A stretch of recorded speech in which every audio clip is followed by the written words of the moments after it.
Welcome to Not What You Were Expecting. That's the worst gig I've ever done. Because? Because I was just so out of it and tired. A podcast about pregnancy and motherhood. Literally, you end up just with stains all over your clothes and really dishevelled. Brought to you by Elevit. That is a massive part of it, is letting go of the guilt and not feeling guilty. I'm your host, Anika Moore. Okay, today we're talking about the first few years with babies. We have to think about daycare, nannies, working, being away, screen time, and the list goes on, and all the stuff makes us feel guilty, eh? Yeah. My best friend and fellow musician, Anna Coddington, she knows a little bit about that. Kia ora, Anna. Kia ora. So you've got two sons, Yes. Arlo and Eddie Ray, or Edward, Edward, as it says on his birth. christened, but we've never called him that. No, he's cute, Eddie Ray. Yeah. How old are Arlo and Eddie Ray now? Arlo is 7.5, I would say. Eddie Ray is about to turn 5 in June. He turns 5 and he'll go to kura. Do they like your music? No, not really. I mean, they don't really care about it. They quite like the new album, to be honest. They love the song Beams. They really thrash that because they kind of, the first time they heard it, their little eyes went really big and Arlo went, Mum, is this song about us? And I was like, yes, it is. Because there's some quite specific lyrics in there that reference some stuff that we did. And so they really loved that and thrashed it. You got pregnant not long after meeting your partner. Did you freak out about this at all? Yes, big time. I had my plans, I had my ways of doing things, and that was not part of the plan. Okay. Yeah. So what was going through your mind?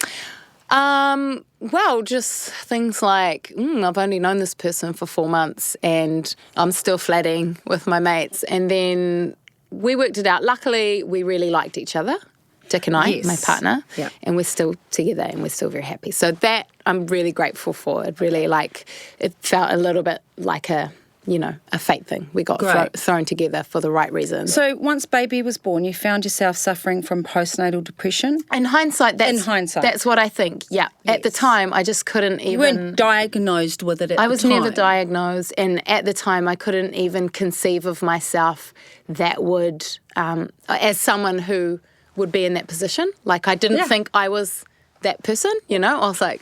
I'm real strong and organised and onto it.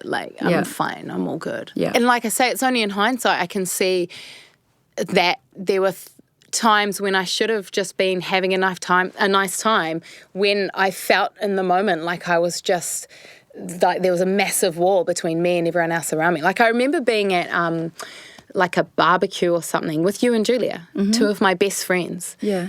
We were just at a barbecue with our kids, just hanging out on an afternoon. Yeah. Like the easiest thing in the world. And I left feeling completely drained. Things like that I just found really draining and hard. And it's only now I can go that shouldn't be a draining experience. That should be fun to hang out with two of my best friends at a barbecue. Yeah. So it's only looking back on things like that and just And we weren't to know. We were none the wiser. No, because I was really good at putting on my happy face. So when did you feel like did you think it through 5 years later? It was more of a moments here and there where it was maybe, nah, not me, surely. Not me. And I think my mum suggested it to me once as well because I was just so tired. I was so tired. I remember that phase. All the time for years.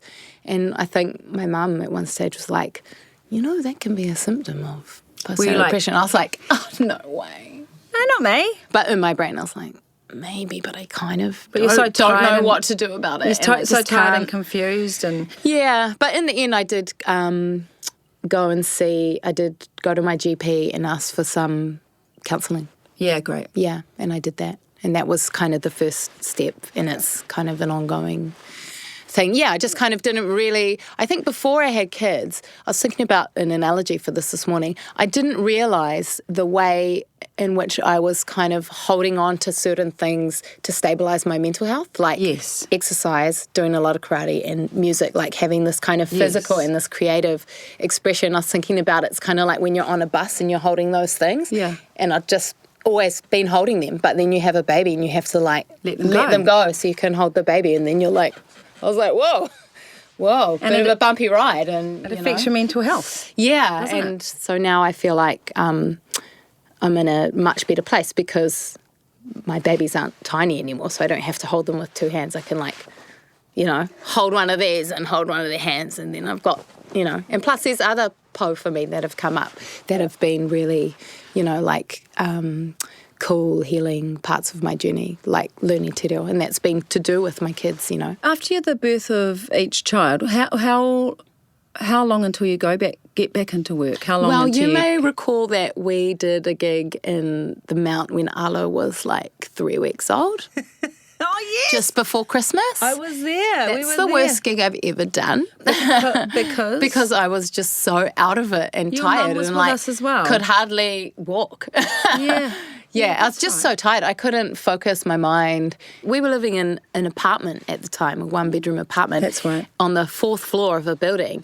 And it was a week before I left the apartment. You can't explain it, there's no way of knowing that experience until you've been through it. Yeah. And the way that time warps and that your priorities just shift instantly and everything changes. Like the things that were important to me, like making music and running, doing karate or whatever, they were kind of still important in theory, but in practice I was like, I don't know, it all went out the window. We've spoken to lots of working mums who experience guilt for feeling like they weren't there enough or doing enough for their kids. I know I've felt it this week because I've been working every day. Have you ever felt this way? Yes, definitely. And the opposite as well of being with, I think most of my guilt is from not working while my baby was small and thinking that I should have been, rather than sitting with my tiny baby and having a nice time, thinking, I need to be doing this, I should be doing something, I should be my brain just thinking about all this other stuff, and you want to have that kind of fantasy experience of just being like, no. But why are we wired? Beautiful baby, but my brain's like, I should be writing a song. Or a list of things to do in your head while you're looking at baby. But why do we do that? Why do we insist on punishing ourselves and thinking that the more you do, the more success you have? Or because that is our society. That is the way that our society is geared. And always on the phone doing emails, right? Yeah, it's just the way we've all been brought up and socialised, is to think that we should be wanting more, striving for more, working for more, and kind of So do you think that, when someone goes, oh, I'm tired, I'm exhausted, and that everyone goes, oh, just because you're working so hard, good on you, I'm so proud of you, oh, you're doing really, really well. Yeah. Our thought process should do a 180 and we should be like, I'm proud of you for sitting still. I'm proud of you for just being with your baby all day. That's a really good point. Yeah. Because we don't really think like that. I mean, I do. Whenever I know someone's a full-time parent and caregiver, I'm like, respect. Yeah, you really talk all that ideal, right? Yeah. But as a society, we don't really. No. We don't whakambana that kind of pursuit and that kind of lifestyle. But I think that we should, because, it's that's what it leads to, is people feeling like there's that saying that mothers feel like they should work as if they don't have children and parent as if they don't have to work. Yeah.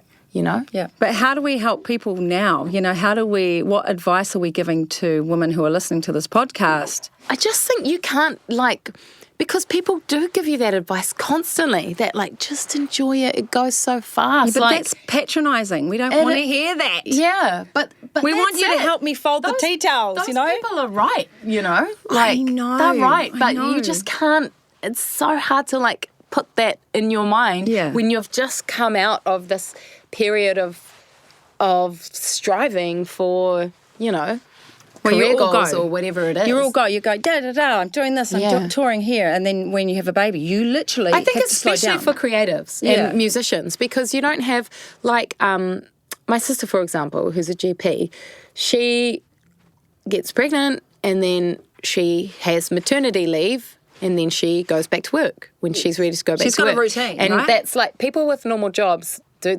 maternity leave is a thing, and going back to your job for the same pay is a thing. Yeah.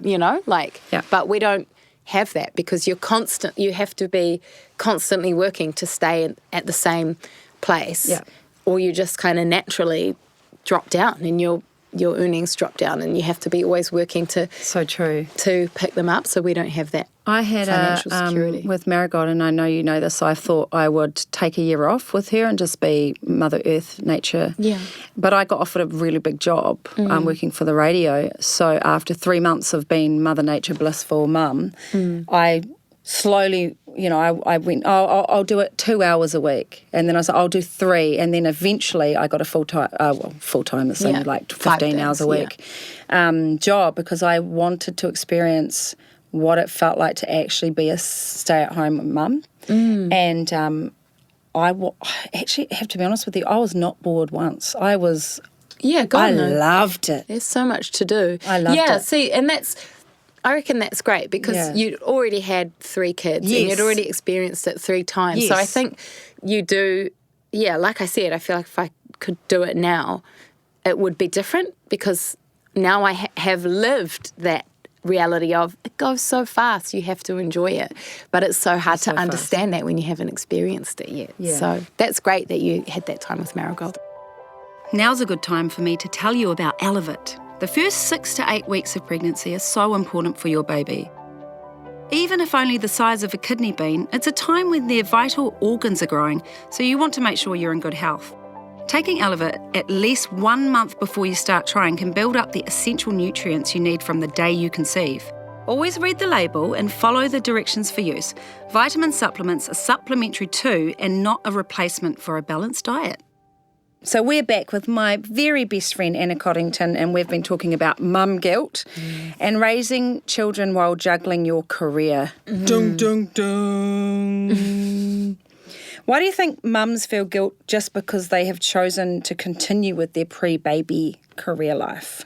I guess we just want to be that ever-present, ever-calm parent, even if we actually can't be for whatever reason, like financial reasons or just like mental health reasons or whatever. There's still a part of us that aspires to be that, and wanting our kids to have that consistency of a primary caregiver or something like that. Yeah. I don't know. I mean, I would like to think that not all parents feel guilty about that. I think a huge proportion would.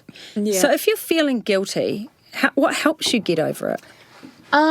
Or is there no way out? You have to move through that feeling. A lot of my guilt now is from that time when I was, I think mentally not in the best place. There's a part of me deep inside that hasn't forgiven myself for not being, in a better place at that time when Ala was a little baby. Do you think you'll ever forgive yourself and be gentle and kind on yourself? I hope so. I mean, no, I have. So, sometimes I have and sometimes I haven't, because that's what people are like, right? Like, sometimes it's like, no, you're awful. You should have done something about it sooner. And sometimes it's like, you did your best in the circumstances, like you were not ready, but you made that choice and you followed it through and you did the best you could at that time. Excuse me. And well done.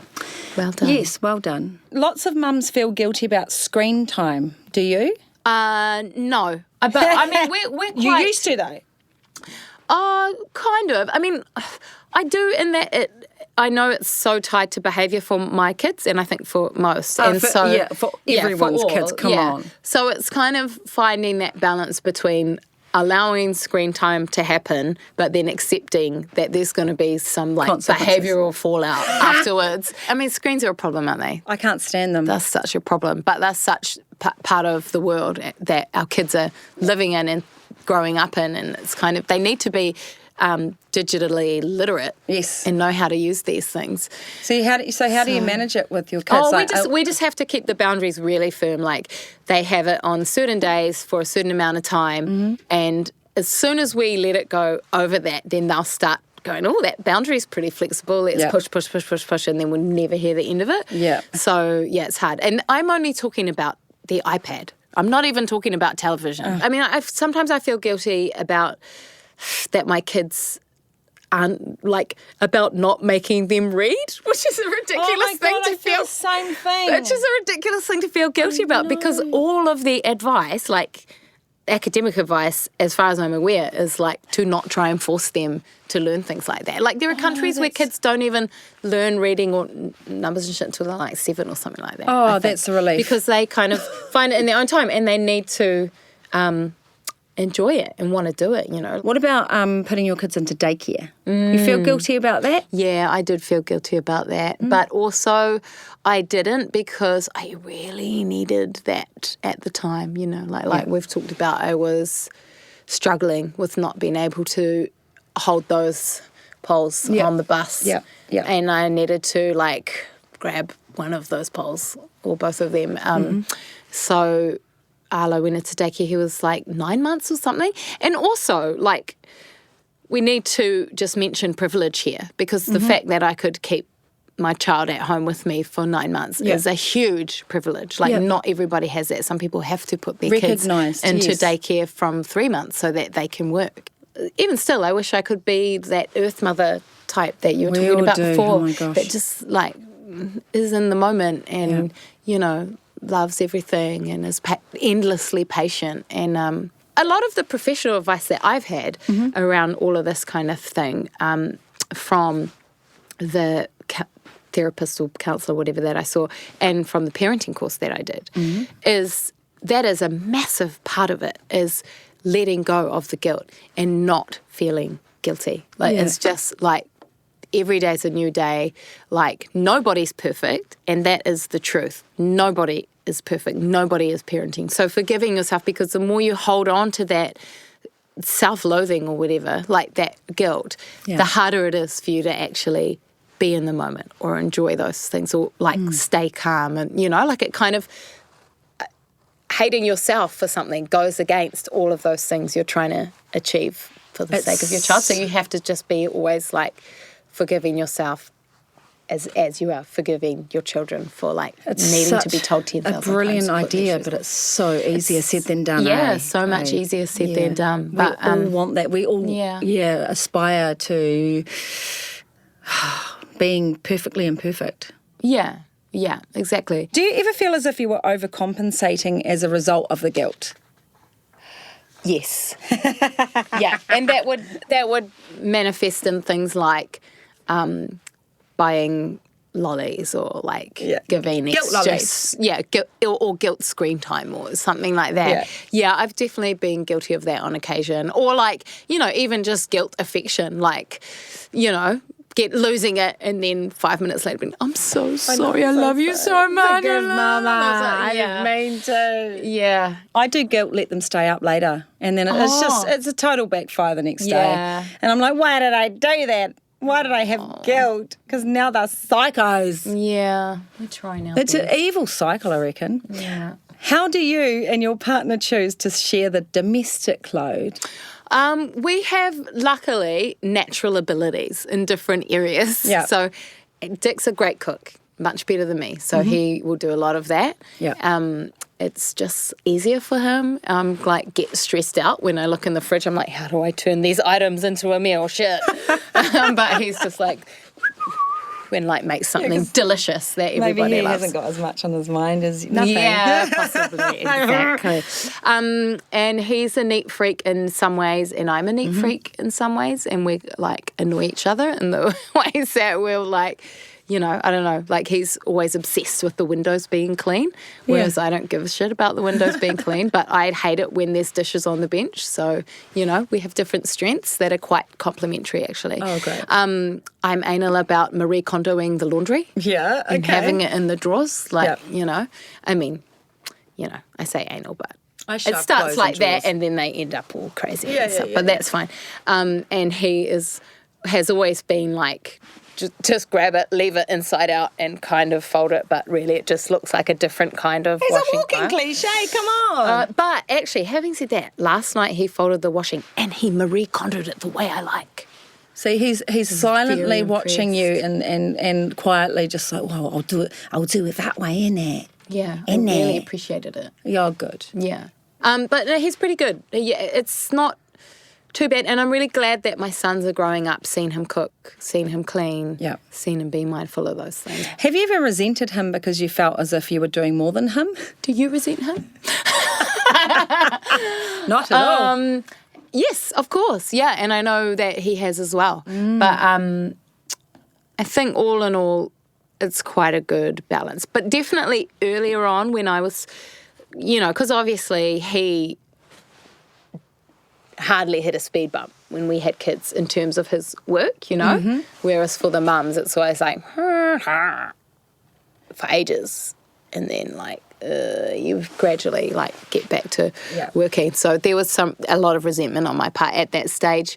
But I think for him and probably a lot of other men, again, just because of the way our society is set up, there's probably other stresses and pressures that they are experiencing in terms of filling that provider role and wanting to, just make sure everything's sorted in that department. And I don't know, but again, he's not really the type to talk about that kind of thing. But I know that he definitely felt a bit like that, I'm going to work really, really hard so that you don't have to kind of thing, that kind of approach, which is nice, but sometimes mums are like, no, I want to work. Quite keen. Okay. What sort of advice would you give to other working mothers who might be suffering from mum guilt or just struggling to juggle the two? Just go easy on yourself. And that's again, easier said than done. Carrying guilt is it's almost like walking around being angry, and you're trying to achieve this calm, present parent status. But if you're carrying guilt, it's like carrying a negative energy when you're trying to create this really positive, happy, positive energy safe for energy. your kids. Yeah. And in fact, what the counsellor lady I saw said to me about working and stuff, and because I remember at the time I was feeling guilty about Eddie being at Kohanga, because Kohanga doesn't have a part-time option, it's full-time. That's right, yeah. Or nothing. Yeah. So he was going there 5 days a week and I was feeling guilty about it.